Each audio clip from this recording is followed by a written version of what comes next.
If you want to change the world, start off by making your bed. If you make your bed every morning, you will have accomplished the first task of the day. It will give you a small sense of pride, and it will encourage you to do another task, and another, and another. And by the end of the day, that one task completed will have turned into many tasks completed. Making your bed will also reinforce the fact that the little things in life matter. If you can't do the little things right, you'll never be able to do the big things right. And if by chance you have a miserable day, you will come home to a bed that is made, that you made. And a made bed gives you encouragement that tomorrow will be better. To pass SEAL training, there are a series of long swims that must be completed. One is the night swim. Before the swim, the instructors joyfully brief the students on all the species of sharks that inhabit the waters off San Clemente. They assure you, however, that no student has ever been eaten by a shark, at least not that they can remember. But you are also taught that if a shark begins to circle your position, stand your ground. Do not swim away. Do not act afraid. And if the shark, hungry for a midnight snack, darts towards you, then summons up all your strength and punch him in the snout, and he will turn and swim away. There are a lot of sharks in the world. If you hope to complete the swim, you will have to deal with them. So if you want to change the world, don't back down from the sharks. Over a few weeks of difficult training, my SEAL class, which started with 150 men, was down to just 42. There were now 6 boat crews of 7 men each. I was in the boat with the tall guys, but the best boat crew we had was made up of the little guys, the Munchkin crew, we called them.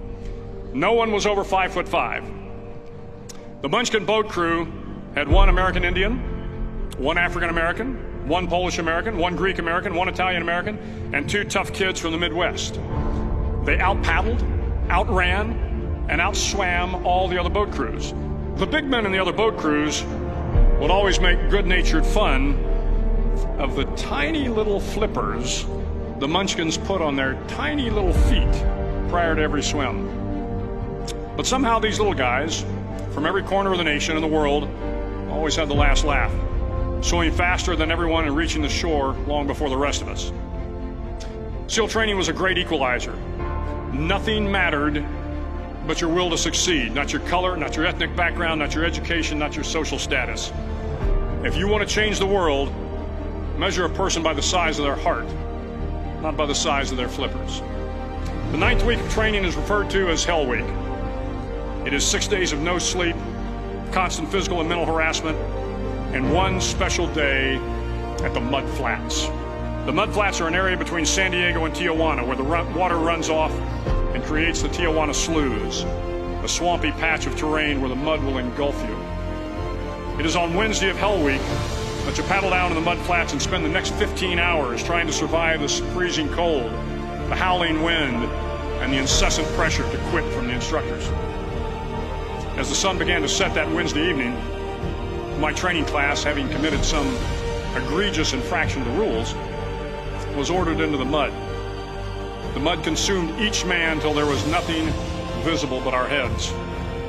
The instructors told us we could leave the mud if only 5 men would quit. Only 5 men, just 5 men, and we could get out of the oppressive cold. Looking around the mud flat, it was apparent that some students were about to give up. It was still over 8 hours till the sun came up. 8 more hours of bone-chilling cold. The chattering teeth and the shivering moans of the trainees were so loud, it was hard to hear anything. And then one voice began to echo through the night. One voice raised in song. The song was terribly out of tune, but sung with great enthusiasm. One voice became 2, and 2 became 3, and before long, everyone in the class was singing. The instructors threatened us with more time in the mud if we kept up the singing, but the singing persisted, and somehow the mud seemed a little warmer, and the wind a little tamer, and the dawn not so far away. If I have learned anything in my time traveling the world, it is the power of hope. The power of one person, a Washington, a Lincoln, King, Mandela, and even a young girl from Pakistan, Malala. One person can change the world by giving people hope. So if you want to change the world, start each day with a task completed. Find someone to help you through life. Respect everyone. Know that life is not fair and that you will fail often. But if you take some risks, step up when the times are the toughest, face down the bullies, lift up the downtrodden, and never ever give up. If you do these things, the next generation and the generations that follow will live in a world far better than the one we have today. And what started here will indeed have changed the world for the better.